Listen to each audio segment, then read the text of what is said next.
पण ते समर्थक आहेत का गुंड आहेत? आणि ही जर का परिस्थिती या राज्याची आली असेल तर मग विधान भवनाला अर्थ काय?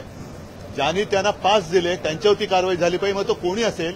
ज्यांनी त्यांना पास दिले त्यांचं नाव आलं पाहिजे समोर, कारण हा अधिकार शेवटी अध्यक्षांचा असतो. अध्यक्षांची पण दिशाभूल केली गेली का हा पण विषय आहे. मात्र अशी मारामारी आणि आमदारांना धक्काबुक्की, ही गुंडागर्दी आता विधान भवनापर्यंत पोहोचली असेल तर मग हे फार अवघड आहे. ताबडतोबीने गृहमंत्र्यांनी आणि मुख्यमंत्र्यांनी सगळे विषय सोडून या गुंडांवरती आणि त्या गुंडांच्या पोशिंद्यांवरती कडक कारवाई केलीच पाहिजे. तरच तुम्ही या राज्याचे पालक मुख्यमंत्री म्हणून जनतेला तोंड दाखवायच्या पात्रतेचे आहात असंच मी म्हणेन. हे अयोग्य नुसतं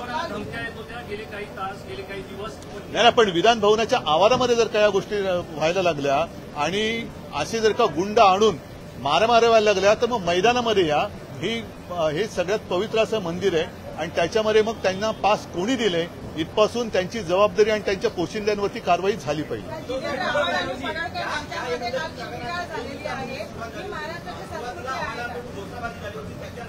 बघा, विधान भवनाच्या बाहेर हा एक विषय आणि विधान भवनात या प्रांगणामध्ये जे काय होतं हे अत्यंत गंभीर आहे.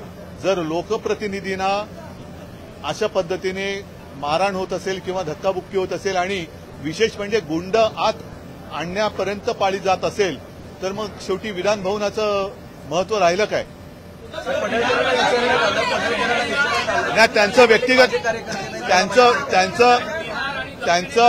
व्यक्तिगत काही असेल तो त्यांचा मुद्दा आहे, पण हे विधान भवन आहे. विधान भवनाच्या प्रांगणामध्ये एवढा कडेकोट बंदोबस्त आहे असताना देखील हे पास घेऊन आले होते का आणि पास दिले गेले असतील तर ते कोणाच्या मार्फत पास दिले गेले हे त्याच्यावरती कारवाई झाली पाहिजे.